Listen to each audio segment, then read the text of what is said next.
other family members and partners. I knew others were coming, so I just kind of sat there, just just in disbelief. Still, it's just moments of just.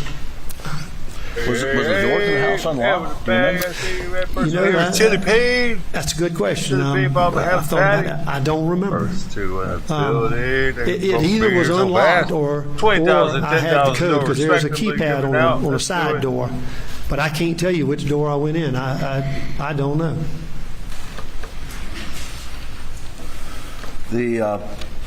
Did you eventually go down to the kennels? I did. Once everyone got there, there was a fair amount of activity in the house with family and law partners, Alec's law partners, Randy's law partners. I just felt like I needed to go down. I needed to see for myself what had gone on, and just kind of take it in. I mean, just maybe for some type of understanding. How long did you stay down there at the kennels? Well, I can't. I don't know. But I will say this: before I went, I was unsure whether I was allowed to go, because I knew it was a crime scene, and so I reached out to a friend of mine in law enforcement, and said, "Listen, I don't know who's handling the crime scene. I don't know whatever." He said, "Well, I'll find out and make sure that it's clear for you to go." And he said, "Don't go until I tell you." And he called me back a few minutes later and said he had spoken to I believe it was Captain Ryan Neal, and had given the okay that everything was released and it was okay to go there. And was it cleaned up? No, Jim, it was not cleaned up. Okay. Were there skull fragments? Yeah, so so. Hey, Jack, how you been, man? This is Long time no see. difficult. So I could easily see where Maggie had been. Hey, Anthony. I saw the night before where the sheets were. Hey, man, you didn't add me yesterday. What happened? Somebody had told me that who was who, and so I could see where Maggie had been, and it was grass, and they had covered it up with dirt, so there really was nothing to see where Maggie was. I walked over to the feed room. Glad to hear Jack.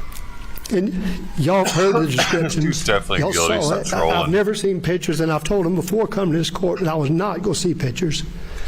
But y'all can imagine what I experienced. It had not been cleaned up. I saw blood. I saw brains. I saw pieces of skull.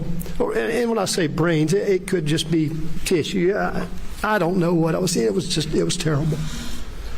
And for some reason, I thought it was something that I needed to do for Paul to clean it up. I felt like it was the right thing to do. I felt like I owed him, and I started cleaning. And I can promise you, no mother or father or aunt or uncle should ever have to see and do what I did that day. I don't know. I'm not blaming anybody, but it's just I was just overwhelmed. I did everything I could, and I would have moments where I would stop crying for a moment, and just in disbelief. At one point, I called my brother Randy, and told him what I was doing, trying to describe what I was doing, and he immediately told me to stop doing it. It was not good for me. It was not healthy for me to be there. And I couldn't Tony, stop. I see you. I had to do it for Paul. That's just what I had to do. And I don't know, it's probably 15, 20 minutes later, Mark Ball shows up. Y'all heard Mark Ball testify. And he came and hugged me and told me it was okay to leave. Okay to leave what was left of Paul. This is redirect for defense. Yeah. It's the hardest thing I've ever been through in my life.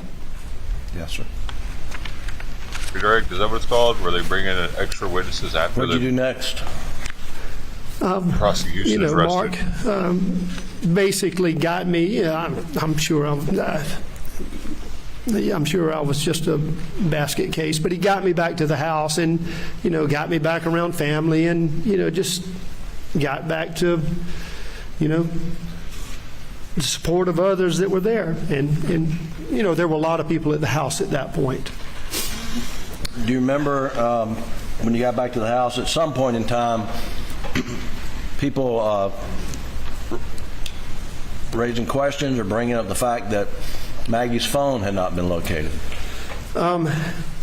Yeah, so there were, you know, particular the lawyers, they were all, you know, being lawyers, they were, you know, questioning things amongst themselves and, you know, how could this happen, trying to figure things out. But it was brought to my attention that Maggie's phone was not there and that law enforcement had not found it.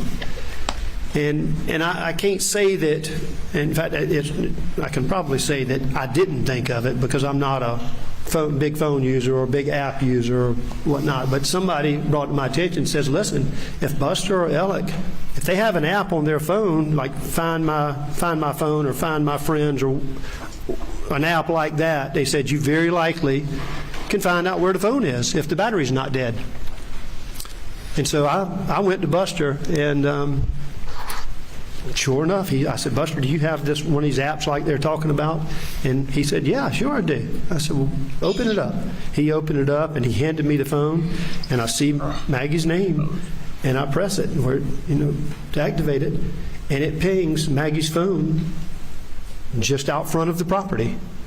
And I was like, I hate to say it, but I said, holy shit, there it is. And I said, Buster, I'm taking your phone. I'm going to go back down to the shed and show it to law enforcement. And who did you approach first about the phone? Well, I don't know who it was. Presumably it was SLED agents, because keep in mind, I didn't know any of these guys with SLED. I mean, there were a couple of faces that I'd seen before, but I don't know these guys. I've come to know them, but I don't know them or didn't know them then. So I went up to a SLED agent or two SLED agents and said, presumably SLED agents, and said, hey, I've got Buster's phone here, and it's got an app on it that can find the phone, and it's showing Maggie's phone's right out here. Let's let's go get it. And he said, no need. We have technology coming later today that we should be able to find it. And it blew me away that I'm sitting here showing them where Maggie's phone is, but they won't take the time to walk with me or take this phone itself. I mean, I'd give them the phone to go find it. So I walk over. I knew Duffy Stone. He was the solicitor. I knew one of his investigators. I walked over to them, said the exact same thing, and they immediately said, absolutely, let's go find this thing before the battery goes dead. And what happened? That we did that. Well, we started walking down the back entrance, or the kennel entrance, if you will. And as we were, and at that time, the agent was holding the phone. You know, I'm looking at it with him. And when it pings, it creates a dot or location, and that dot jumped from right at the end of that road down the road. I don't know, maybe a half a mile, 3/4 of a mile. And so we walked back, got into a car, and drove down to where it was showing the phone. And was the phone? And I rode with those agents, the solicitor's office agents. Was the phone ultimately located on the side of the road? Absolutely. We found it in a matter of minutes. Okay. Do you remember how it was collected? I mean, were you present when it was collected? I was. So I was on. There's a cow pasture on one side and it's wooded on the other side, and I was on the side the cow pasture's on, if you will, and I heard him say, I got it. And so, you know, of course, I walked back beside his car, and I'm a good ways from it, but I see him over there, and I think he took either some ribbon or some flagging or flagging tape and marked the phone, and I don't think he touched it. I think he left it right where it was. Called SLED, and maybe at that time, maybe they had been communicating, but SLED had blocked off the road at this point, and one of the agents came up and picked the phone up. Okay. And I don't know which agent again, I didn't know them. Did any law enforcement officer ask you if you knew the password? Yes, so once they, and I'll say this, so they did take pictures of it while it was on the ground before they touched it. They picked it up. I think they had gloves on. They picked it up, brought it back to the trunk of the car, and opened it up in power zone. And they then asked, what's the password? And of course, I didn't know it. Did you find out the password? I did. I called Alec, and he gave me the password. I repeated it to the agent. They put the password in and said, "It's open." So Alec provided you the password that you passed to the agents, and it opened the phone? Is that Yes, sir. correct? That's correct.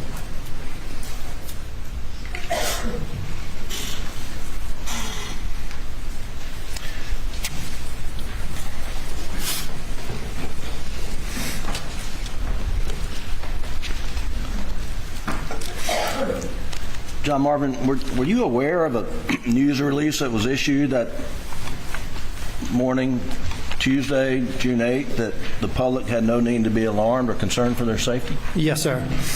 Well, what was your reaction to that? I mean, it's quite baffling. It still is. 2 people have been killed, and you're telling me that everybody's safe. That tells me that whoever's done this is in jail, and they are 100% positive. And because if they're not in jail, nobody's safe. Right.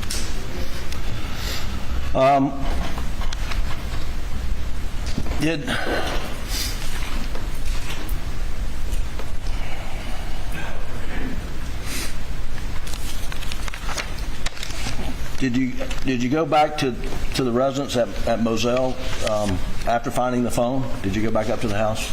Yes, sir, I did. And did SLED agents come through and search it while you were present? They did. I don't know how long I'd been back up there, but they came and we kind of talked in the playroom, or I think some have described it as the gun room. Yeah, they talked about that they needed to come in the house and search for things. And did you escort, I think it was Agent McAllister, throughout the house? Yes, it was Katie McAllister. And did she tell you what she was looking for? Initially, she says, well, the way she presented it was, there were so many people in the house. She said, listen, I don't want to just go barging in and make everybody run out of the house, but I'm going to take my badge off, my gun off, and if you would, just walk me through each room. And, particularly I'm looking for 12-gauge shotgun guns and 300 blackout and the ammunition for those calibers. And as you're walking through the house with her, it appeared she was looking for other things besides just guns. Well, yeah, I mean, you could tell she's looking, because she looked in spaces that guns wouldn't fit, so it makes sense that she could be looking for something else. Such as what? Well, I don't know. Well, I understand, but you said spaces. Did she look in the bathrooms? I opened up up in the upstairs area. There's some cabinets that, a couple of them are pretty small that, she could find ammunition in there, but I don't know how you would get a gun in there. Did she search bathrooms? She did. Well, I took her through every room in the house. Right. I mean, every single room. Did you observe her looking in sinks and toilets and? So yes, sir. What I observed is, like the shower, for example. It's a door. It's not an open shower. She opened the door and she looked around, and she was looking at. She easily would have known there was no gun in it when she opened it, but it was obvious that she was looking a little deeper. Right. What kind of guns were there at Moselle? Well, it sounds like the guns of all kinds, rifles, shotguns. I've seen bow and arrows. I've seen crossbows. Most anything that you would hunt with. Right. And were guns mostly in the gun room, to your knowledge, when you were over there? Well, when I went through the house, we identified, I remember one gun in particular that was in the bedroom, a shotgun. I picked it up and said, you need to take this one, and we looked at it, and it was a 20 gauge. And she said, no, put that one back. So I put it back. So predominantly all the guns were in the gun room or playroom. Right. I sort of an aside, briefly. Do you hunt with Alec over the years? I have. And did he have a go-to gun, to your knowledge, that he would use? Not to my knowledge. When's the last time you ever seen him hunt with a 12 gauge? You know, I'd say that when he bird hunt, he's either shooting a 20 gauge or a 28. You know, there was a time, and please don't ask me when, but I would say it was a few years prior to this that we were turkey hunting on another piece of property down on the Savannah River, and I know he was hunting with a 12 gauge then, but I don't know whether it was his gun or somebody else's. Did that gun have a sticker on it, do you remember? It did. And do you remember what the sticker said? no, I don't remember what the sticker said, but I do remember teasing Alec that when you're turkey hunting, you don't want to be seen, and, you know, big sticker on the side of your barrel is kind of like waving a white flag to a turkey. Did you serve as somewhat of a liaison or the point person with SLED and the family initially? I don't know that I'd call it a liaison or point person, but I absolutely, I had become to know Agent David Owens, and I absolutely told David, I said, listen, if you need anything from me or anybody and you can't get in touch with them, you reach out to me. I will either see to it that they call you back, I will see to it that you get the answers that you're looking for, or I will put you in touch with the person you're trying to reach. So I did make myself available. And did Alec give, to your knowledge, carte blanche to law enforcement to search anywhere that they wished? Oh, he did. In fact, before I was going to just do something, you know, I knew that to be the case, but yes, he confirmed it with me. Anything they needed, anytime they needed it. And you provided consent to search the house the afternoon on the 8th on his behalf, did you not? I did. Okay. And I've consented every time they've ever asked. And we'll get to that. Were you ever asked to provide consent or see if you could obtain consent for any law enforcement to search your mom's house where Alec had been the night before? Say that to me one more time.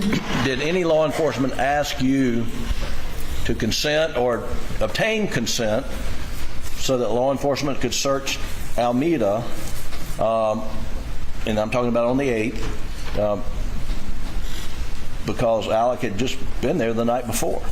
Did anybody ask you, hey, can we go search Alameda? No one asked anything. Okay. If asked, would you have obtained consent for law enforcement? I would have given them consent, and I would have taken them over there just like I did at Alec's house, and I would have helped facilitate the search to show them areas that they may not know about.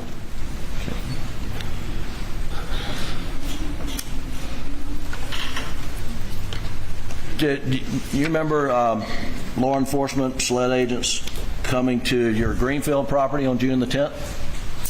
Yes, sir, I do. And what was that about?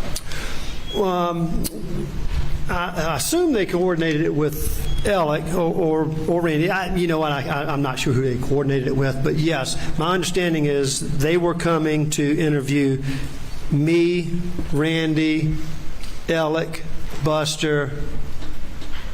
I think that's it. But they wanted to do interviews with all of us. Okay. And did everyone congregate there at Greenfield? Yes, sir. We were at Greenfield. Of course, you know, that's where we're staying there because of all this, and so it keeps me close to Hampton. So, but yes, we all congregated there.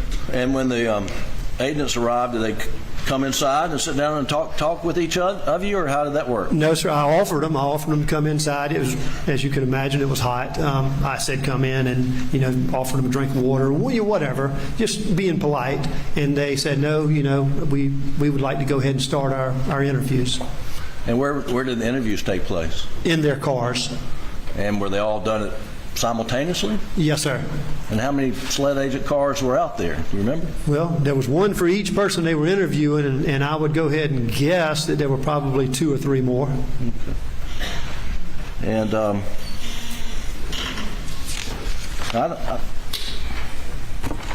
not sure that we need to actually play this, but have you been in the courtroom and you've heard this audio tape of Alec being interviewed on that June the 10th, where he states something, either I did him so bad or they did him so bad? Have you heard that? I have. And you know Alec's voice? I know his voice very well. And what is he saying on that tape? Crystal clear, they did him so bad. I mean, And had you heard him say that before his interview that day? You know, I think I heard him say it either the night of or the day after, but I've also heard him say it many times after. Well before this trial started or anything? Well before any of this, that's right. When he was staying and living with us, or between my brother and us. After Maggie and Paul were murdered on that night of June 7th, were you or other family members with Alec for the most part? You know, for that week and the week after that? You talking about the days following? Yes, sir. Yes, sir. I was. I made a conscious effort to be with him. I mean, as devastating as it was for me, it was 1,000 times worse for him. So I knew as a brother I needed to be there for him, and I was. Of course, I didn't sleep with him, but Right. but when we were awake, he was. I may not be standing beside him, but we would be in the room together. If we needed to go to the gas station, if he wanted dip, I'd ride with him. I just knew I just thought that's what I needed to do. What was his demeanor that was in the immediate aftermath of these murders? Oh, Jimmy, that night or days or That night, the next day, the day after? like I just said, he is when you can use words that he was destroyed. I heard somebody say he was broken. You can use any word you want to use to describe, but I can promise you, words don't do it justice. I would have to create a new word to describe how distraught he was. It's terrible. And then carry it forward all through the summer. Did he? How was he coping afterwards? Say later June and July and going forward. It's hard to tell. I thought at times I thought he was doing okay. Other times it would just be sheer grief. I mean, just uncontrollably crying and just, of course it makes me cry. As y'all can tell, I'm a pretty emotional guy, but we would cry together. And there's no answers. And there's nothing I could say to make it better other than just hugging.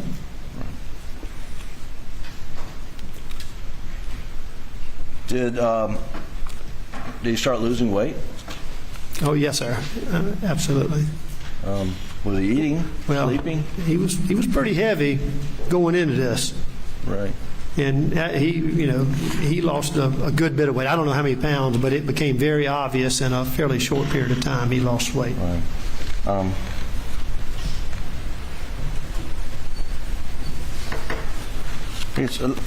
I skipped over something in my outline, and I apologize, but going back on the evening of June 7th, early morning hours, did folks who were there at Alameda raise questions about perhaps the murder? Maggie and Paul were somehow associated with the You mean in Moselle? Yeah, the Moselle. Going back to on the evening of June 7th and June 8th, did folks at Moselle raise issues or associate the potential motive for the murder to be related to the boating accident in some form? Well, I heard it numerous times that night. I heard it at Moselle, and I actually heard it by Chief Alexander mention it. Once I got over the chaotic part of describing what we were doing, why I needed to get to Moselle, he asked me he's driving in front of me, and he asked me, do you think it's related to the boat accident? Of course, Greg, I don't know. I don't know anything about what's happened. Well, you were aware of the boating accident and Paul's charges? Yes, sir. Weren't you aware? And was there a backlash in the community over that? Well, it was. It was a lot of backlash. I would not say quite as much in the community, but as on social media and media inflamed rumors is the way I would describe it. Right. That it was just totally blown out of proportion, and I don't want to downplay the accident, but what they were saying about the stuff about Paul and Alec, it was just totally inflamed. Okay.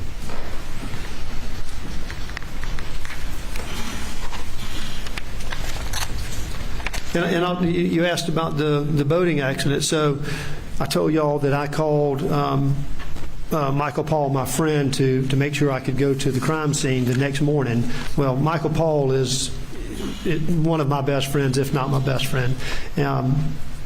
I called him that night while we were still down at the crime scene, not because he's in law enforcement, not because of anything, because he's my friend. And I actually told him on the phone, I said, MP is what I said, MP, I don't even know why I called you. I just needed to talk to somebody. And we talked and, cried a little bit after I described. He didn't know what had happened, so I told him, and, I cried, and you could tell he was upset. But in that conversation, he asked me also, do you think it could be related to the boating accident? Same objection.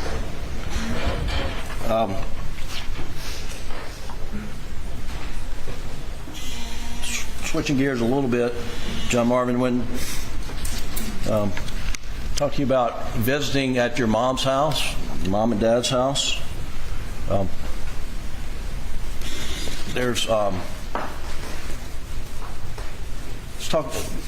Where do you routinely park, or where do you park sometimes when going over to your mom and dad's house? Me, you asking where I park? You and others, in the family. Well, there's a couple of places you can park, depending on who's there, whether there's other cars there.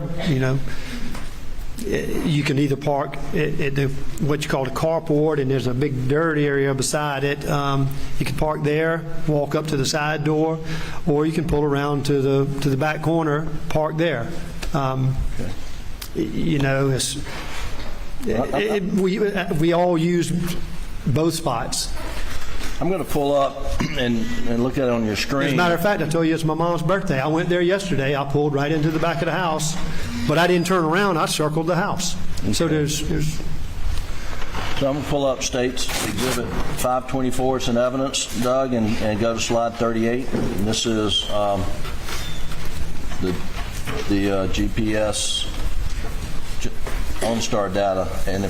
And Doug, if you'll blow up around the house, please, sir. Thank you.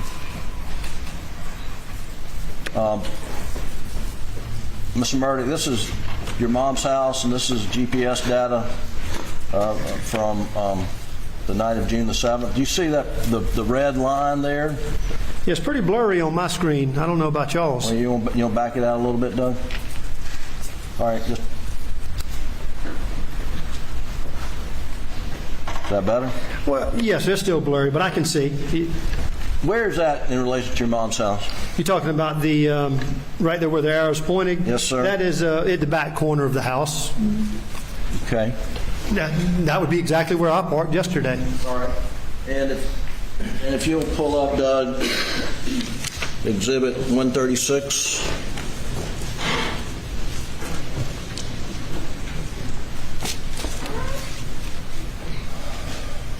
And this will be Defendant's Exhibit 136 in evidence. And tell me where that is. That's the same area. That's what I'm talking about. Is that the same area that we just saw on the last exhibit with the red dots? Yes, sir. Okay.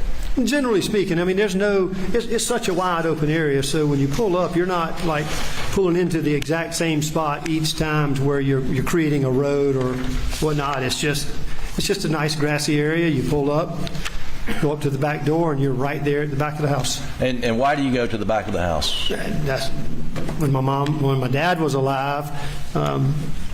There's a little breakfast room there with a recliner in it. He was either in that recliner, at the table eating, in the bed, or not at home. I mean, that literally was his. Right. So Doug, if you pull up defendants 135. So everything's at the back of the house. Right. And it's just, they don't use this. It's a large home, and they just don't, as old as they are, well, my mom can't get out of bed, but as old as they are, they don't go to the front. I'm sorry, just skip that. 131, defendants 131 in evidence, please.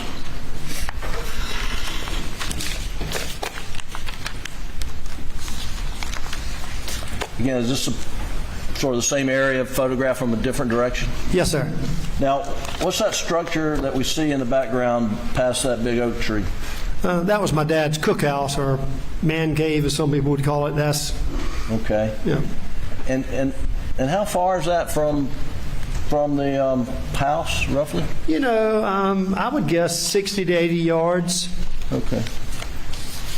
And that's and is it open around there? I mean, from the photo, is that accurate? Oh, it's absolutely. All right. That whole area is a grassy area with oak trees and pecan trees.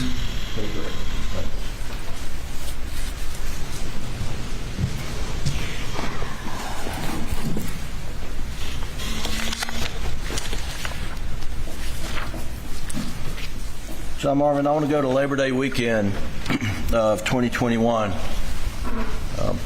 Where were you that weekend? Do you remember? Labor Day weekend 21. When Alec went to the hospital?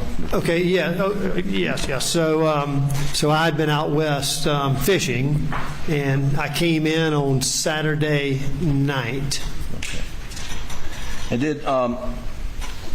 did you, prior to Labor Day weekend 2021, were you aware as to whether or not Alec had a opioid addiction? No, sir.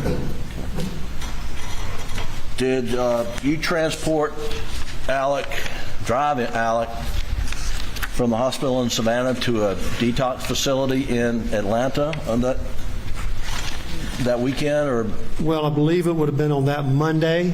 I was not driving. Randy and I took him. Randy was driving, and I was in the back. But yes, sir, we did take him to a detox facility. And where was the facility located? Just outside of Atlanta. Okay. And can you describe for the jury Alec's condition, like physical condition in the car? Yes, sir. So when I met Randy over in Savannah, he had Alec, and I got in the car or Randy's truck with him. I'd never seen anything like it. I've seen television shows of talking about the leg twitching and the squirminess, if you will, and that's the first thing. I mean, you could just tell he was sweating. He was thrashing about. Jim, Did he turn I don't know around? how much detail you want me to go into. What, did he turn around on the seat of the car, and what was he doing? Yeah, so maybe halfway there, at one point, he had taken his seatbelt off, and he had his head down where your fanny would be in the seat, and is trying to stretch his legs and just kind of steady, just like thrashing them and kicking them. It's just, again, I've seen TV, but I've never seen something like this in real life. And was he able to control himself? No, sir. I said about detail. So he messed himself. He had diarrhea. He just couldn't control it.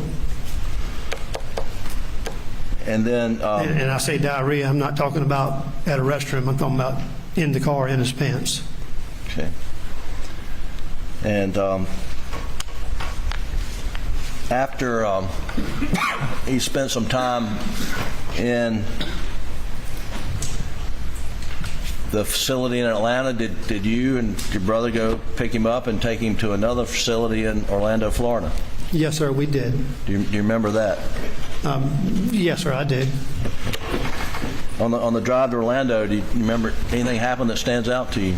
You know, so that drive, he was much different. He was more subdued. It was not the thrashiness, not the twitching, not the jerkiness, if you will. I don't know the words that you would use for that, but that's what I'm saying. The only thing that really stood out for me is he slept a lot of the time, but he woke up from sleeping, and when he woke up, I mean, he jerked forward, and you could just tell that. I mean, it was sheer terror.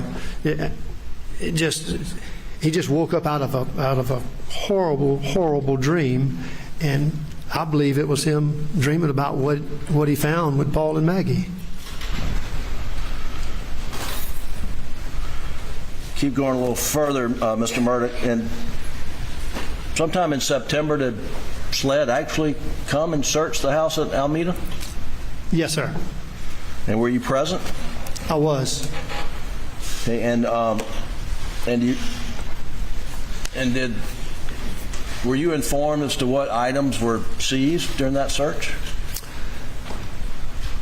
I was informed of one item that was seized. And what item was that? It was described as a coat. What kind of coat? Well, they didn't tell me what kind of coat. Okay. And did they tell you where the coat was found? Yes, sir.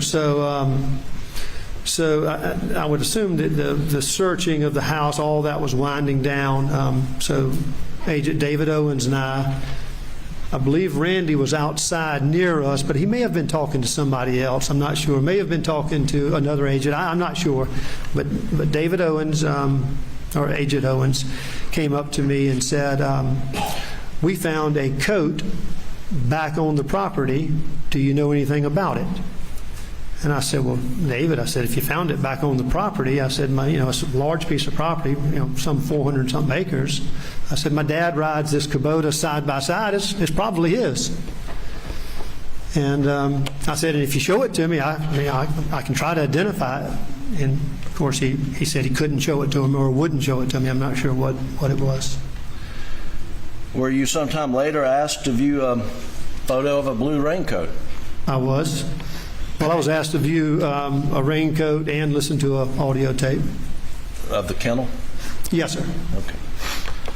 On the blue raincoat, were you informed where it was seized from?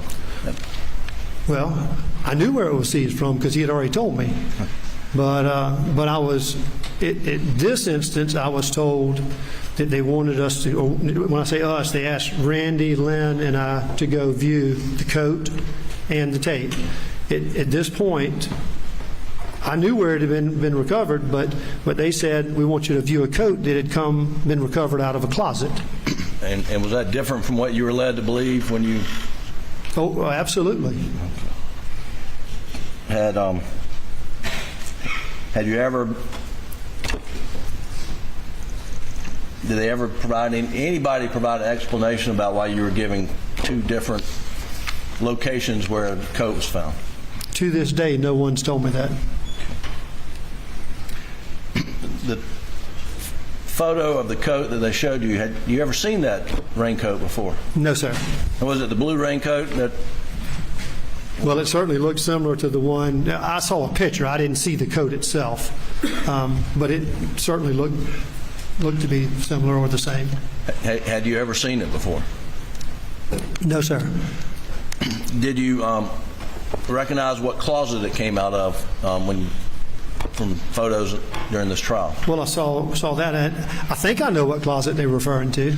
Well, there's only two. I'm sorry. The closet as you go up on the first flight of stairs before you go at the landing, right there. It's what's kept there?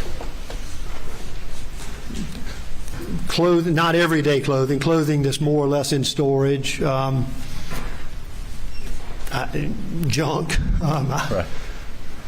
Okay. It's not a. First of all, my dad wouldn't climb stairs even if he could, but he couldn't. Right.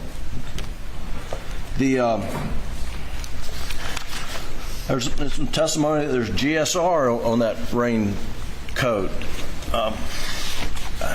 Got any idea how there could be GSR on clothing in your dad's closet at Alameda? Objection. No, I Sustained. Did your dad carry guns around with him? No, not in the sense that you're saying. So he was not like Paul that always had guns with him. He would keep a gun if he went dove hunting, for example, and he went on one dove hunt. That gun may ride with him for 2 months. He just would stay. He just would. Same with golf clubs. If he went back when he would play golf, he just During a bunch of junk in his truck. During hunting season, was there normally a gun in the back seat? During hunting season, I would say that there usually would be. And did he In have? fact, during hunting season, because he always loved to go on a bird hunt. And did he have a specific gun that he used frequently? Oh, he had one gun. And did that gun have a name? It did. It was called Bo Whoop. And did he clean it often? I've never seen him clean it. He got that gun in 1957 for his high school graduation, and he used it for every game that he chased. But I'm sure it got cleaned somewhere along the way, but I'd never seen him clean it, and I still haven't seen him clean it. Got it. I don't know how the thing still works.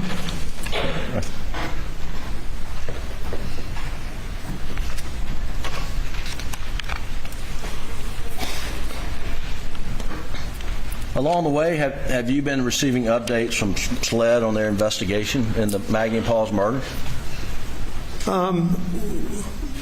Usually when I call, I would call Agent Owens and ask for updates, and he would try to provide some updates. It almost always seemed like there was stuff that he really, I don't know. And I don't know whether he didn't know or just it wasn't at liberty to say at the time. I'm not sure. But yeah, I think he would try to give updates as best as possible. And you provided information on evidence that they had against your brother. I have been, yes, sir. Has Some of it. and some of the information that you've been provided turned out not to be accurate information. Yes, sir. What type of information? Well, I was told at one point that there was a T-shirt that he was wearing. And can I back up and tell you how we got into this conversation? Sure. So I'm having a meeting with SLED. Yes, sir. The nature of the drug. False rear sir. Statement of an opponent, Your Honor, agent of an. It's a statement of a party opponent.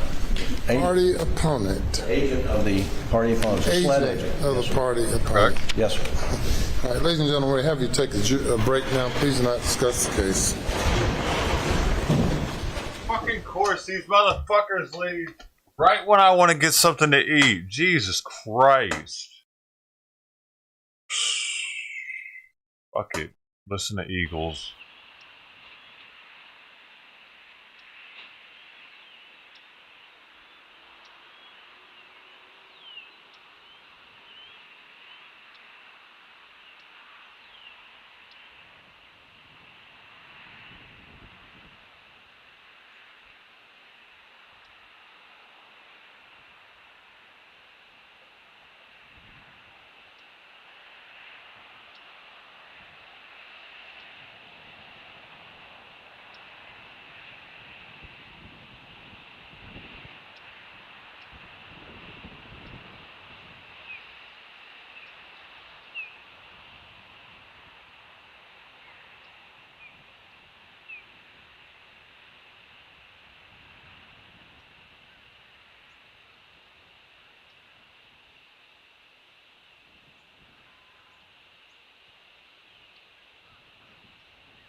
Oh, they're arguing. See, dude, I don't know when they're Yes. gonna fucking argue, when they're gonna fucking What go else, away. Mr.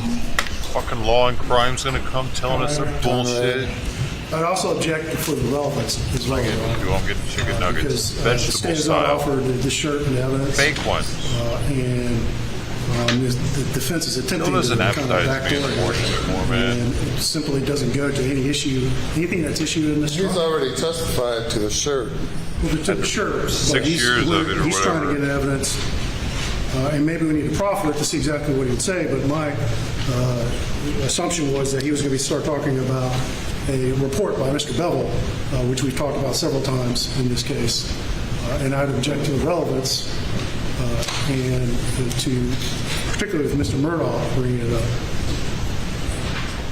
All right. Well, tell me again what you're asking the witness, or Yes, proffer it to the witness. Yes. yes. Yes. So, Mr. Murdaugh, what information were you provided by, was it a SLED agent that provided you the information? Yes, You were asking him about Agent Owens. Still, he's a SLED agent. Yes. And what information were you provided that leading up to this that turns out to be inaccurate? right, and it's okay for me to speak for you? Yes, sir. Yes, sir. So what I was asking, I was saying, I wanted to back up to get to where I was getting this information. So I'd been called to SLED, not headquarters, but their office in Waldoboro to view the Blue Coat and to listen to an audio. After my interview with them, Captain Ryan Neal, I believe we were in his office, is the one that, and I'm going to use my terminology here, but described the white T-shirt covered in blood, even went so far as to describe that Alec took the bottom of it and wiped his face with it, and that's how they knew he was involved. That's how they knew he was there. And I don't know where the question goes after Can I ask that. you a question, or are you trying to dig more out of him? That's it. All right, and what's your objection? I renew my objection to the relevance. Nothing has been put, this jury hasn't heard any evidence about any blood being on this T-shirt, and the state has not offered any reports to suggest as such. The objection is overruled. We're going to take 10 minutes. Thank you. Hearing step Fucking shithead, I thought we were already taking 10 minutes. Why do you need 10 minutes? Get a piss bucket. Going on there. If this one Fucking doesn't work, guy. how about this one? Over. Why don't judges have to wear catheters? I fucking say we vote for this. Federal law, all judges wear catheters. You want to be a fucking judge? You want to judge shit? You gotta wear a catheter now. Want to fucking go around acting like you fucking can judge shit? Yeah. Yeah, well, you gotta wear a catheter if you want to do that, asshole. Matter of fact, stick this hose up your ass too. Now you can judge us. Now I respect you a little more because I know you got shit stuck all up in your body while you're doing that shit. That's gotta be tough, man. Thanks for doing what you do, Judge.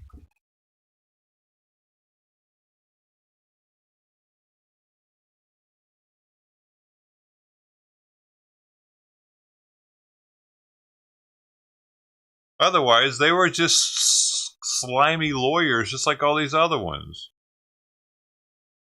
Fuckers.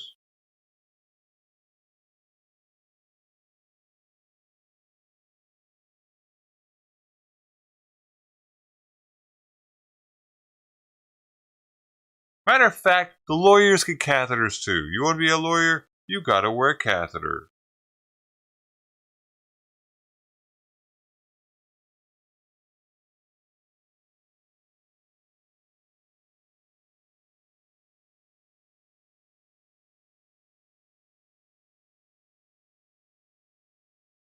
Hey, Catman. Exactly. We'd have less people trying to be lawyers. I'm cool with that.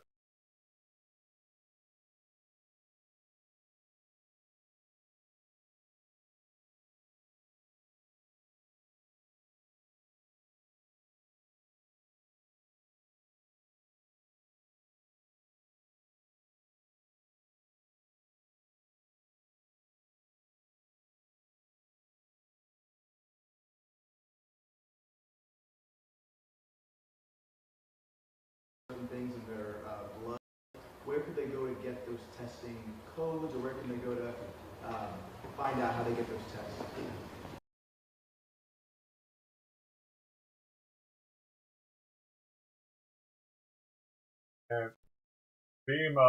FEMA is in Ohio right now, but the conference is barely audible.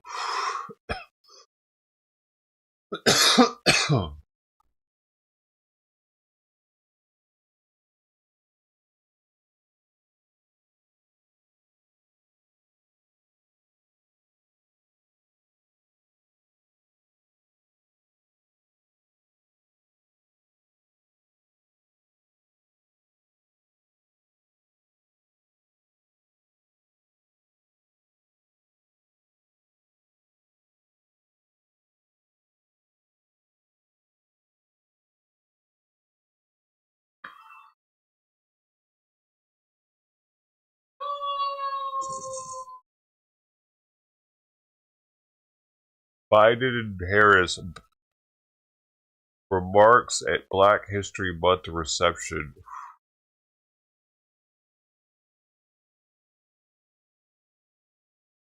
That's happening later.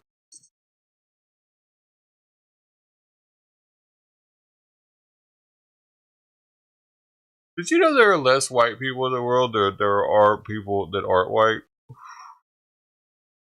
I didn't know that until recently.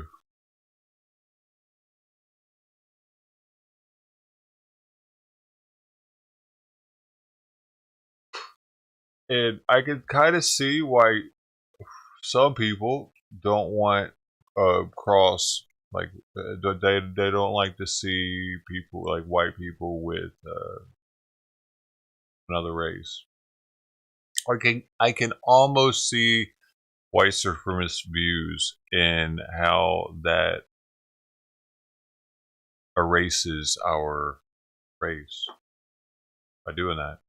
I didn't realize there were less white people than there were non-white people in the world. So we're actually the minority in the world, and the more cross-race breeding is done, more of a minority we're made. That's interesting. Like in America, we might be the majority, but it's not like that globally. Pretty interesting, huh?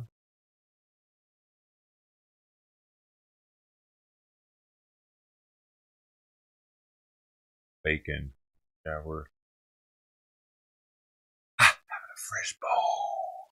I looked it up, man, because a white supremacist was going off on this couple on Reddit, and I was like, really? That's really real? And I looked it up, and it's true, man. White people make up less than other races.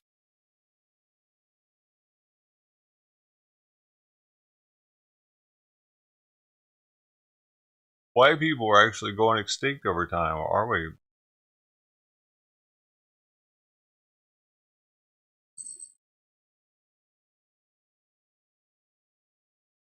It's happening. That's actually happening.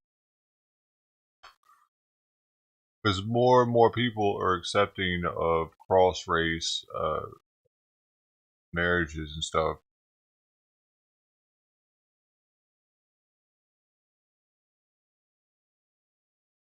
I mean, that's not me saying that. Does that make me a white supremacist? Me realizing that that's a thing, that that's happening, that our race is being deleted? Because I think that they do. They look at, like, me saying that, like, if there's a black person, they're probably like, what the fuck, man? What the fuck are you talking about? But it's actually true, man. Like, there's not that many white people in the world, actually. And so another point he brought up was that that white people created civilization, and that those are the countries that people want to move to. That's a fucking valid point, bro.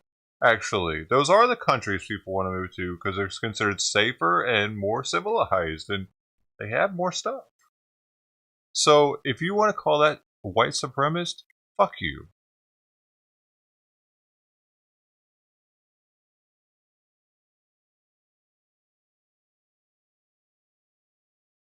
It's actually true, though. Is it? Does anybody here say it's not true? Because, like, there's white supremacy in wanting to extinguish other races. Like, that's one thing. To use other races, to enslave other races.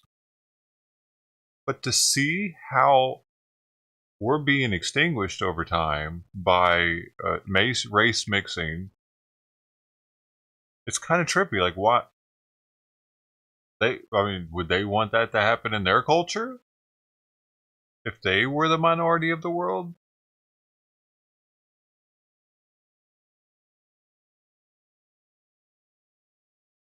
They don't even see us as having a culture, though. We're just white. Oh, and they can't be racist either. Also. Some black people actually think it's impossible for a black person to be racist because of the power structure. Because they don't have the power. You have to have the power to be racist. What do you think? I see I'm losing people. I really don't give a shit. This is how I feel about stuff. If you don't like it, probably better off you don't come back.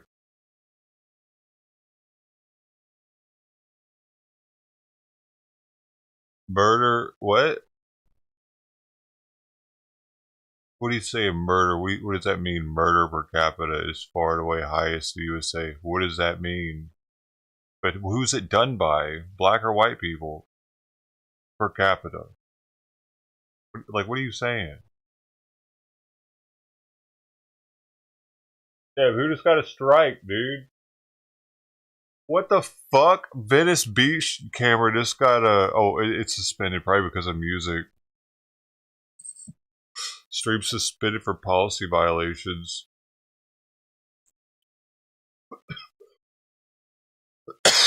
A healthy mix of both? That's not true, dude. Most of the crime is committed by black people and Mexican people. You should look at the jail system here in LA. The gangs run that motherfucker. And my pods, each one of them, there were maybe 10% white. And you felt it as a would, because it was intimidating as shit only having one phone and one toilet and having to remember that shit.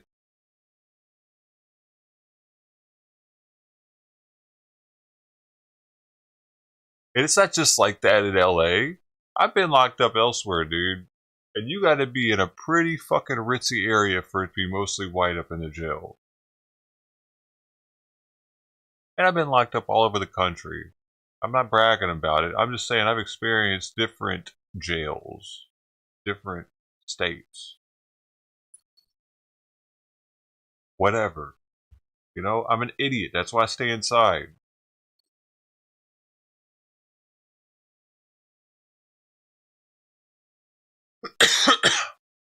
What's your point? It's definitely not mostly whites in any jail I've been to. Well, maybe up in Northern California, if you're, and even then it's not mostly whites. There's just maybe a little bit more of them, and it may be a little bit more. I'm not gonna start naming states out over here. Okay. Anyway.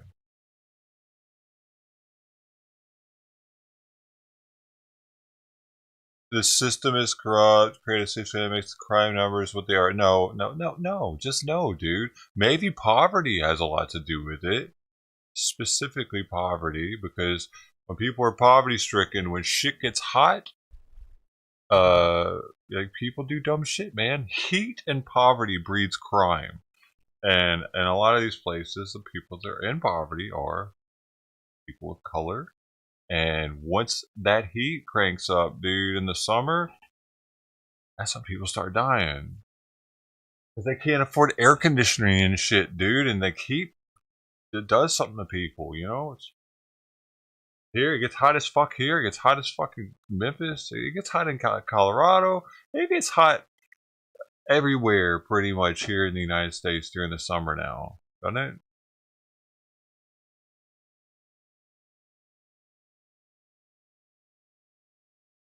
I know I'm pissed off a little bit when it gets too hot and I can't cool off.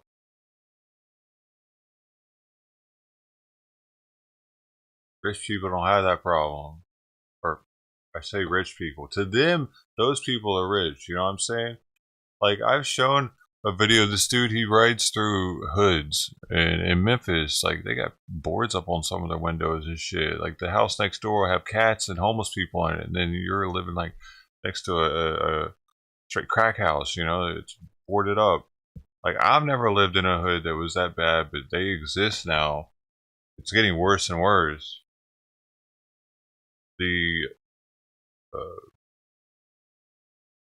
The distance between the wealthy and the poor is getting the gap is getting bigger.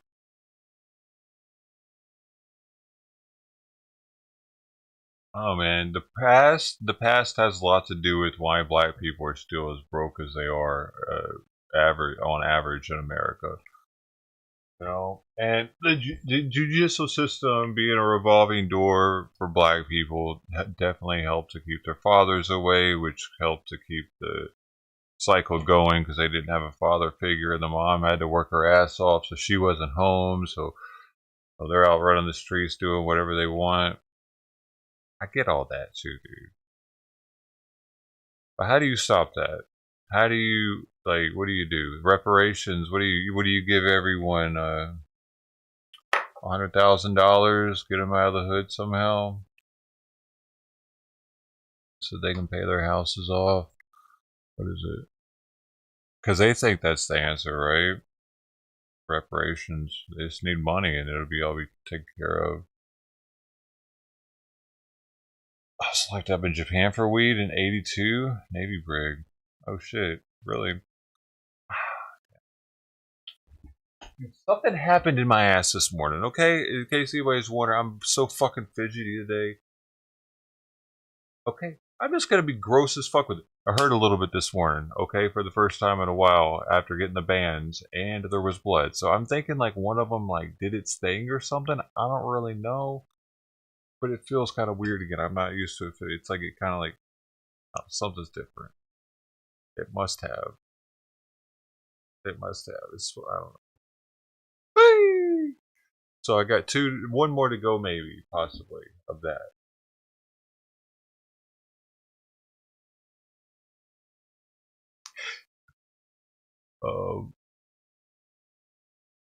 I had our neighbor that was in the brig for get what for now, man. But he was in Japan. He ended up getting deported. They made him leave Japan for whatever his thing was. His wife came with him. Now they have 2 kids. Our family wasn't happy about that. In Japanese. Still more white folk in prison than anyone else. Oh, really? In America? Really?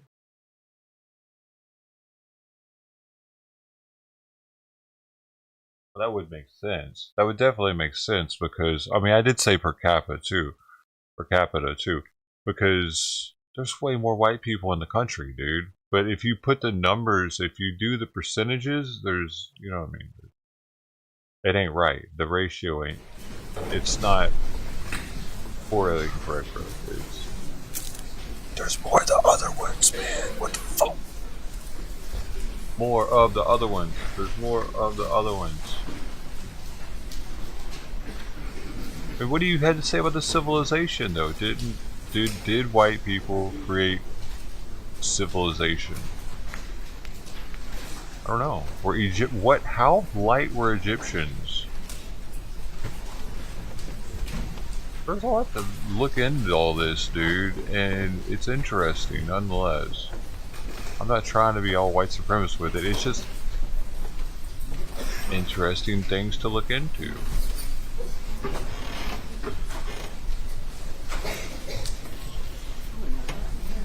No, because these numbers, if they're true, if these things are true, both sides All right, need thank to you. look at it and put it into consideration. objection's Not overruled. just one, not just the white people. You know what I mean? Both sides need to look at it and be like, huh, that is interesting. You know, not just totally dismiss it like it doesn't exist. Thank you, right? Mr. Murdaugh. When we broke, Whatever. the question on the table was about a conversation that you had with a SLED agent regarding some matter of evidence. Can you provide your answer, please, sir? Yes, so as I was about to say, what led me to this conversation was SLED asked my brother, my sister, and I to come over to identify or attempt to identify a coat and a recording. And we did that. And so I did my interview with them. And then after the interview, we went into Captain Ryan Neal's, I think he's captain, but Agent Ryan Neal's office at the same SLED office. I'll be right back.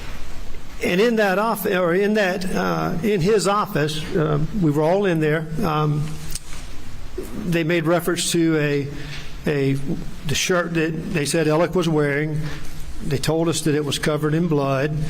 They went so far as to tell me on the police body cam that he takes his shirt and wipes his face, and that's how they knew that Alec was at the scene, that he was the one. John Marvin, just finishing up, what was Alec's relationship with Maggie and Paul's parents?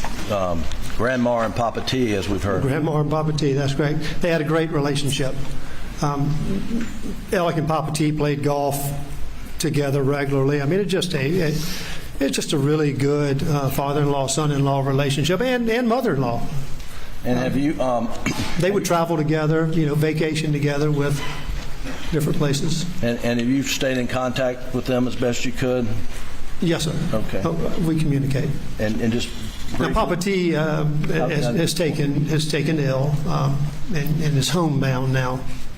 I was going to ask you, He's had a stroke and is basically homebound. Okay. And Miss Kennedy stays at home and takes care of him. But they are wonderful people. Let me just go a little bit further. Wonderful people in and of themselves, but their relationship was absolutely great. Jamar, I want to go back to that morning of June the 8th when you were down at the kennel cleaning up. Am I in trouble now? Do you remember Truth or Cobb, how you been? making a promise that Oh, morning? Renaissance right there, bro. Well, Jim, as I've told y'all that y'all know what I saw, y'all know what I was doing. It was difficult. It was nearly impossible. In my mind and out loud, I told Paul I loved him. I told him, I don't know, I loved him, and I promised him that I'd find out who did this to him. It's just. You just don't know what to do, but it was tough. And you promised him you would find out who did this to him. Yes, sir, I did. Have you found out? I have not. All right. Thank you, Your Honor. That's all the questions I have. Here we go. This should be good. Good afternoon, Mr. Murdaugh. Good afternoon. I think you'd agree with me that no matter which way you cut it, your family suffered a great tragedy, hasn't it? Oh, absolutely. And Including the death of my dad and the sickness of my mom. I mean, it's tough. and I'm sorry you and your family's been through this. Well, thank you. All right. And I think you testified a little while ago about the cooperation you and particularly your brother provided SLED. Is that correct? Did I provide cooperation with SLED? Yes. Absolutely. And to your knowledge, I have and will continue to. and to your knowledge, your brother was providing cooperation to SLED as well, correct? I believe everyone in my family was, yes, sir. Okay. All right. And would you consider that cooperation full cooperation? Not only for yourself, but your brother as well, from what you have observed? I mean, to me, full cooperation, yeah. I mean, it's wide open. You tell us what you need from me, and I'll provide it. And I told him I would provide it. And from what you've observed, your brother was providing the same full cooperation as well, correct? Yeah, so I believe any time that they ask to search something, any time they ask to do something, they ask for information, it typically came to me, and yes, I would provide it. Okay, I'm asking about your brother right now. I understand you have.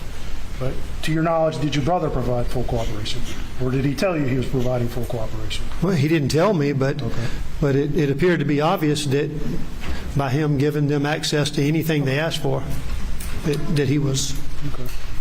So when did you first learn that your brother was down at the kennels just before the murders? 2 days ago with the rest of us? No.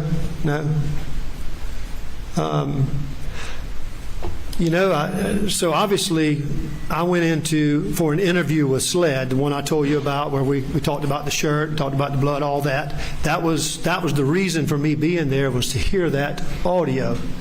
And I saw the kennel, and of course, at that point, I heard his voice, and I knew that was him. Okay. You knew that was him when you saw that video, correct? That's correct. Or listened to the video. When I listened to it. All right. And do you recall the date of that interview when you first listened to that video? I do not. All right. Would you disagree with me if I said it was August 12th of 2022? I have no way to agree or disagree. Or at least during the month of August of 2022? Again, I'm sure they have my interview recorded for that date, but... All right. Before August of 2022, at that interview, when you heard your brother's voice at the kennels, had he ever told you that he was down there just prior to the murders? No, sir. Did he ever tell you that afterwards, after you listened to that video? No, sir. And I'm trying to think if we've been able to have an opportunity to even speak. Okay. All right. So you'd agree that if he had not told SLED that was not full cooperation, correct? If he had not told SLED that he was at the kennels just before the murders, he had not actually been fully cooperative. What's your question? Would you agree that that is not full cooperation? By him not telling SLED that he was at the kennel? Correct. I would say that yes, he lied. Okay. All right, so I don't want to go through the whole kind of vehicle shell game that we talked about earlier. It's confusing, probably to me most of all. But let's just focus on. So what was Paul's normal daily driver? What vehicle did he drive on a daily basis? On a normal basis, he drove a white F-150 Platinum. Okay. And let me confuse you a little bit more, as I drive the identical truck. Okay. All right. So you testified that Paul's F-150 Platinum was at Jimmy Butler's over the weekend, correct? It was being worked on at Jimmy Butler's, that's correct. And then Monday there's a series of car swaps. I don't want to go through them, but at the end of the day, you end up in the F-250 farm truck, correct? That's correct. Right. And Paul ends up in your F-150 Platinum. Ultimately, he does. He drives a mom's car back to Alameda and gets I know my there's truck. several swaps. Yes, sir. That's correct. I'm just kind of talking at the end of the day. And he drove your F-150 back to Moselle, that night, correct? To Moselle, yes, sir. And you testified that you came over later that night after Alex had called you about the murders, correct? That's correct. Where was your truck parked when you first got there? And we'll talk about how you got there in a minute, but where was Paul's truck? Well, so first of all, that night... Your truck, I'm sorry. That's right. I know what you're saying. So when I got there, we didn't go anywhere near the house. I went straight to where everything was happening. Okay. As we went to the house later that night, I saw my truck. So it's probably 4 in the morning, whatever time we were, 3 or 4 in the morning. It was parked in front of the house, normally where you would park cars. Okay. So just kind of straight out the front door? That's correct.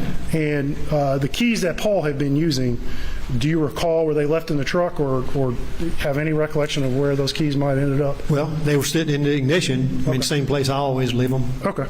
Because I drove it to Alameda that night. All right. And meanwhile, you were in that F-250 farm truck, right? For a short period of time. And that, refresh my memory, is that white as well, or is that a It's white as well, yes, sir.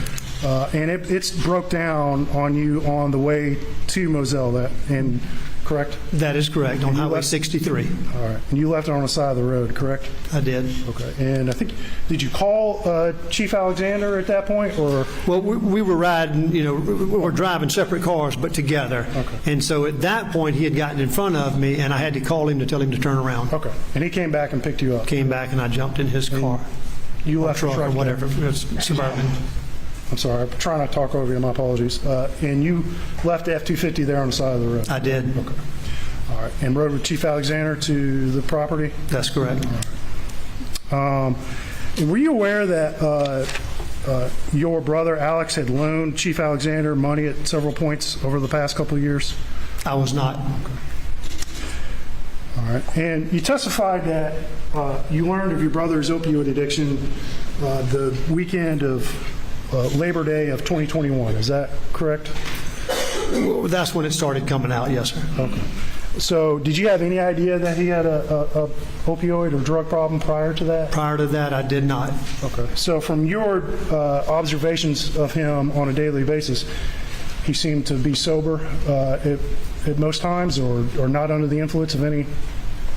Did you ever observe him under the? Well, keep in mind now, so again, I'm not a lawyer in the firm. I live in Beaufort, so I don't see him daily. Okay. But our encounters usually would be during non-working hours. Mm-hmm. But even then, yes, I had no reason to think he was on pills. Okay. All right. He's able to function pretty normally on a daily basis, to your observations? Yes, sir. All right. Okay.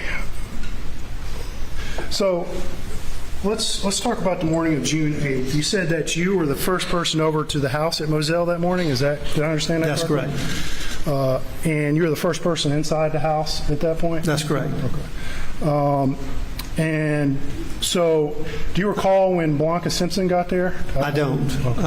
What I can tell you is I was the last to leave the house and the first to come back in. Okay. So she would have gotten there some point after you? Yes, sir. That morning. And I've heard in testimony that instead of going to Moselle, she went to Alameda. But when she came to Moselle, it would have been after you, correct? I think the other folks were there as well. Yeah, but well after me. Well, okay. And you testified about being in that, I guess some folks call it the gun room, when SLED came in and started looking at some of those guns in the gun room, correct? That's correct. Well, I wasn't in the gun room. I was in the main part of the house. Okay. Did you ever go into the gun room while SLED was in I there? did. Okay. Because I think there's a video and evidence, and we're not going to go dig it up, but of SLED with body camera footage, and I think you do appear a bit. I think so. I think probably what best recollection I have is I was in the main part of the house with Alec and family, and someone came and told me they were there and that they wanted to look around. Okay. And of course, I went to make sure that they had full access. When you were in there, do you recall who was in there with you, other than the SLED agents? Because there were several other people, correct? Well, I don't recall. Without seeing the video, I saw the video. I saw Mark Ball. I saw Lee Cope. I saw the Agent McAllister. But I don't think I would have remembered that. Okay. But there are several attorneys in there, though, at a minimum, correct? Friends and attorneys. Friends. Yeah, that's right. Okay. Was Chris Wilson in there at that time? I don't remember. Okay. I don't have any recollection of him being there. Okay.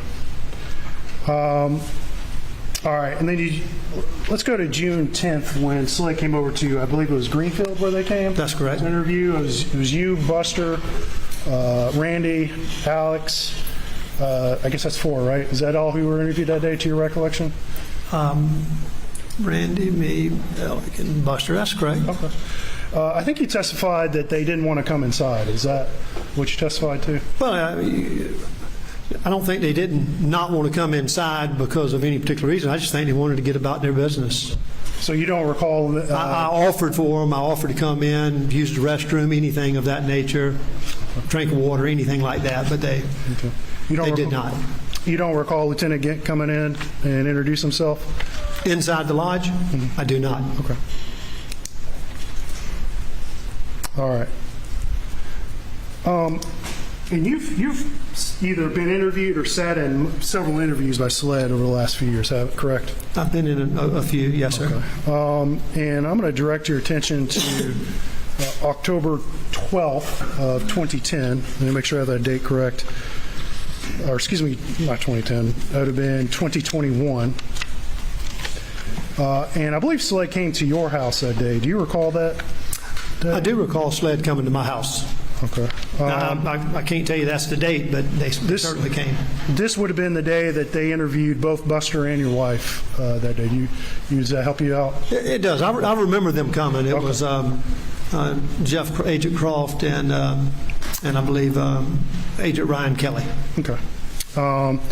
And you sat into both those interviews, correct? With both Buster and your wife? Well, I think the interview with one was an interview for Buster, Okay. and one was an interview with me and my wife. Okay.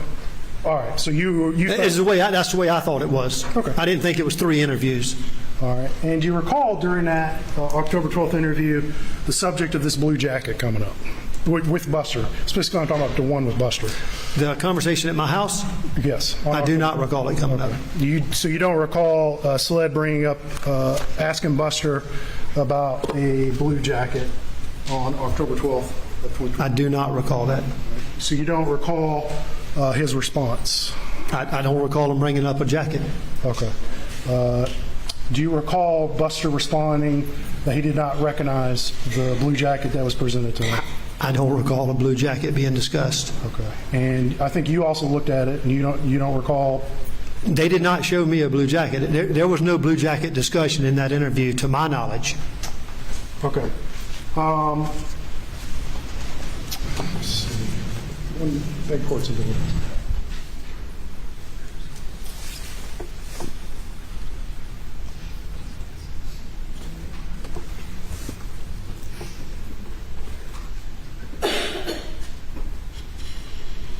Do you recall what Buster's response in that interview to being asked if that could be Randolph's jacket, to him saying if it's over $15, no, it wasn't?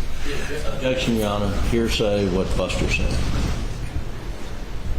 He's asking to recall what Buster said. I sustain the objection.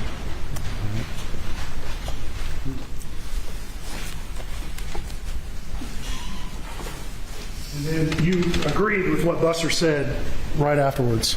You don't recall that? No, Mr. Conner. What I'm telling you is I don't recall any discussions of a blue jacket in that interview. I just don't recall that.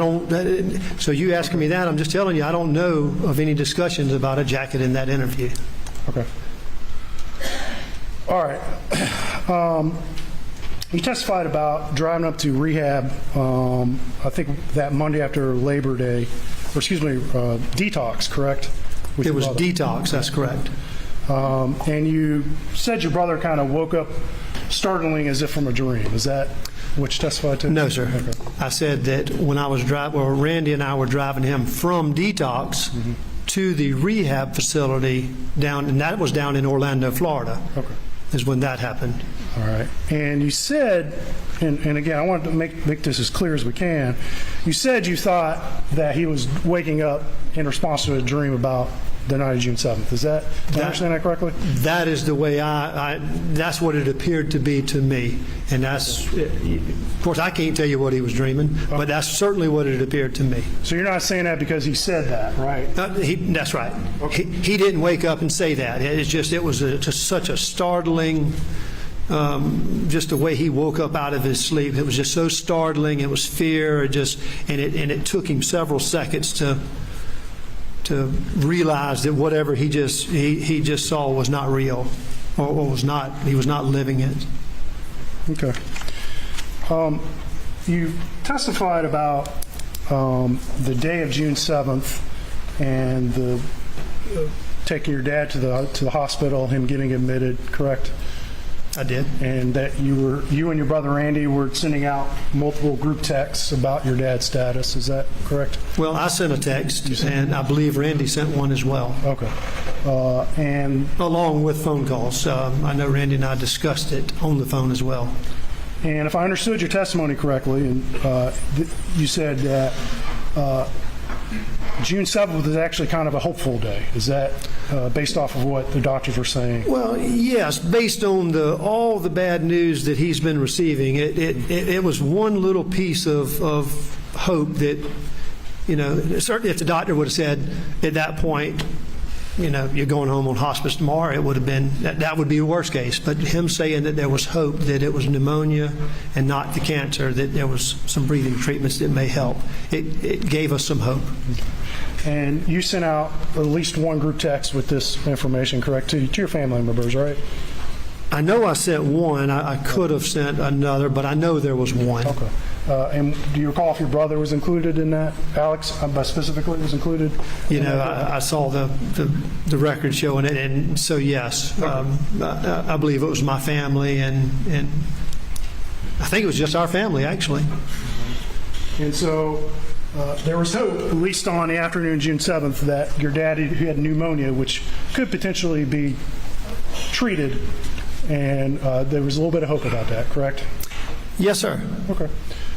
So if your brother had told Janine Seckinger during that day that your dad was taking a major turn to the worse, that would not be truthful, correct?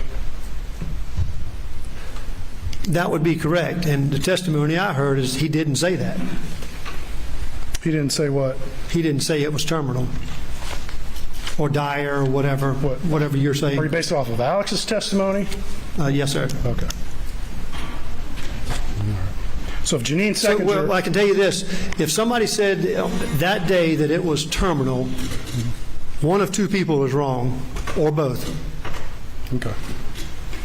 All right. So if Janine Seckinger was told that... If Jeannie Seckinger said that, she was wrong. Well, were you present for any conversations between your brother and Janine Seckinger on June 7th? I wasn't.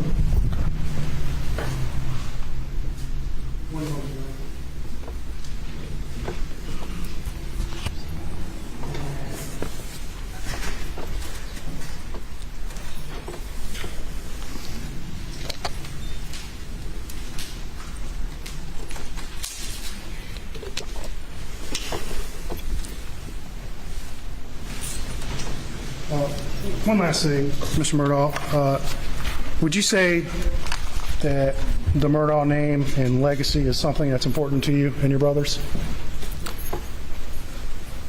Yes, I think any family's name and legacy is important to them. Right. Do I think my family's name is more important than yours or any of y'all's? No, I don't. Okay. But it's important to your brother as well, correct? I think he would feel the exact same way as what I just said, that all families are important. Okay. No problem. No. Any redirect? No, Your Honor. Thank you. You may step down.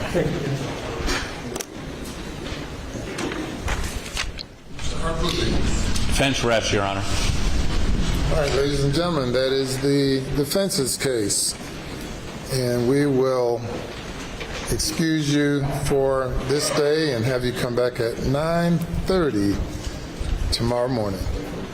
Have a good evening. Why is he so happy he gets to take his catheter out? No, we haven't implemented that yet. Why aren't we doing that? Put a catheter up this guy's butt on his dick, and he's got to sit there like he's a robot. Now you can go and judge people. Now you have my respect, because I know you're sitting there with shit inside of you, and it's why are they looking at his crotch right now? What the fuck? Why, as I'm talking about the cat, matter of fact, put a catheter on his ass too. You know, and that now that the camera guy's, you know what I mean, he must be watching. He needs one too. You're right, camera guy. I agree.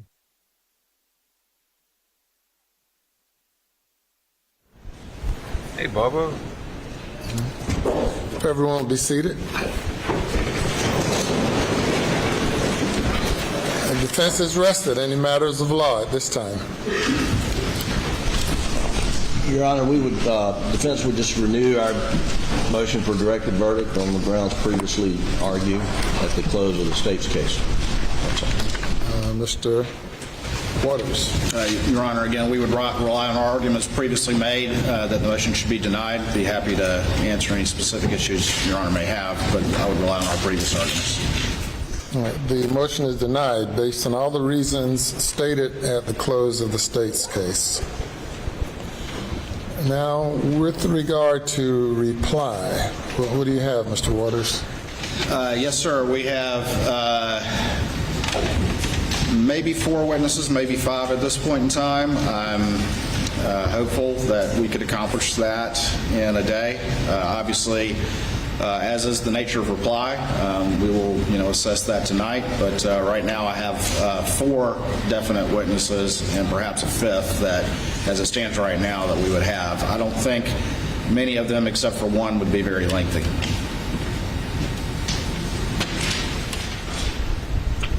And by lengthy, I don't mean exceptionally so. They're gonna close tomorrow, I guess not. Oh yeah, they gotta go to the property too at some point, apparently. Any comment, Mr. Harpootlian or Mr. Your Honor, I'm no way critical of Mr. Waters, but his estimate of time has been a little mushy, I think is a good way to put it. I'm not criticizing. I'm just saying this was going to be a 3-week trial, and now it's a 6-week trial.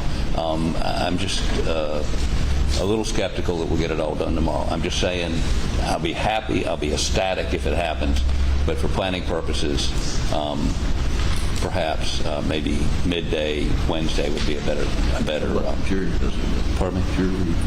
Oh, and somewhere in this process, Your Honor's indicated you'd allow the jury to visit the site. At So the close of the reply. okay, so we're at, I guess, Mr. Waters' mercy to. Mr. Waters, are these witnesses who you anticipate will contradict issues presented by the defense or address the credibility of matters raised by the defense? It will be focused on issues that were raised during the defense case, yes, sir. All right. Okay. Well, 9:30 tomorrow morning. Thank you, Your Honor. Have a good evening.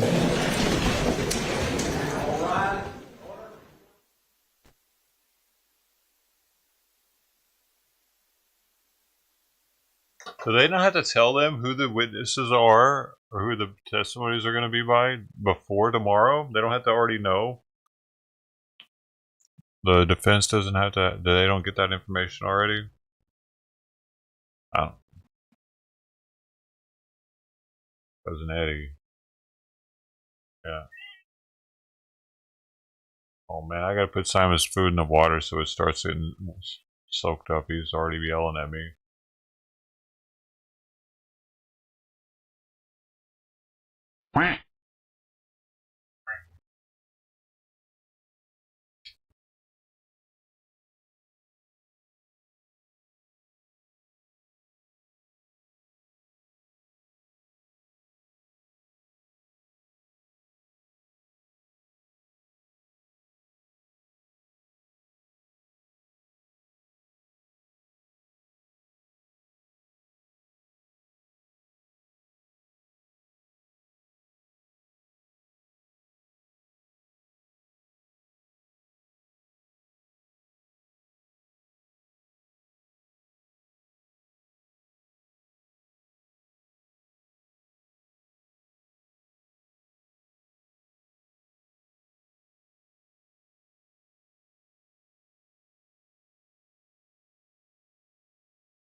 Alright. I started.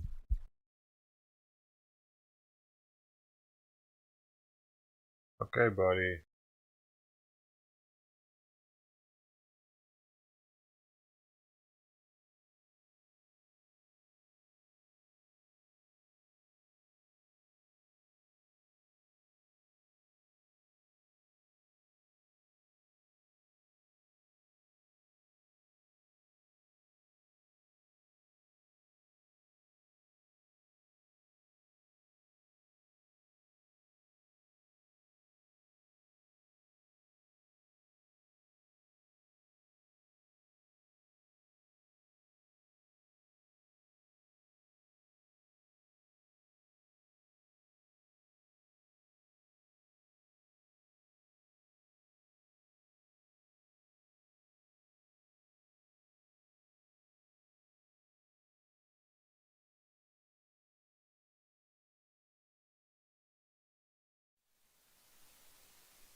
Well, that's it for that.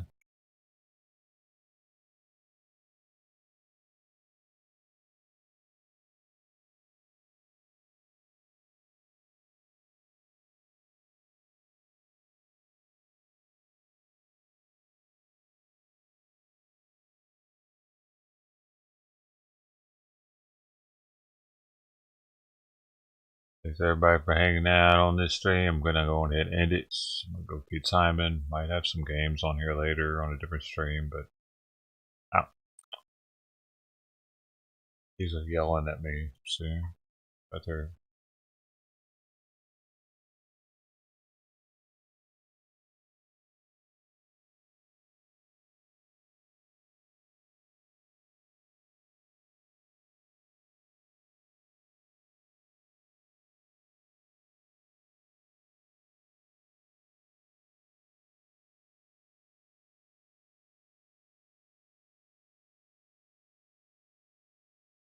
Cool. Thanks for joining from wherever you joined from. Hope to see you again later. Might be on some Call of Duty. I know it's not a very popular thing for me to do on here. I don't know. Maybe I'll just get on and hang out. Maybe I just won't get on. Alright. I don't know. We'll see what happens. Thanks for being here, though. Everybody that was here. Hope seeing you real soon. Somewhere else. Maybe here. Later, Tony, Patty, Bubba, Jack, everybody else. Good to see you too, Jack, Chili Bean, Bob America, Ted Thomas. Cereal Dog was here too. Back in the day. Felicia, please. Velosa, please. I mean, dude. Golden Koi 100. Truth the Cop was here. Official. It's official. Lil the Ely. Oh, is that Lily? Oh shit. That's Lily. Trippy. I didn't know that was them. I didn't see that message till just now. And they've been gone for years. Feels like they've been gone for years. They added the eel in the middle of their name.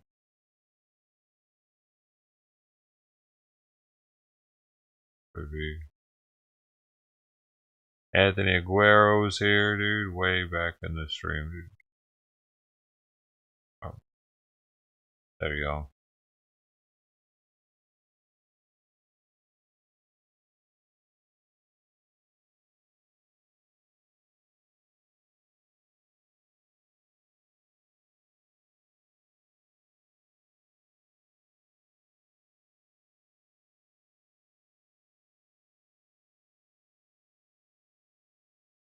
Y'all soon.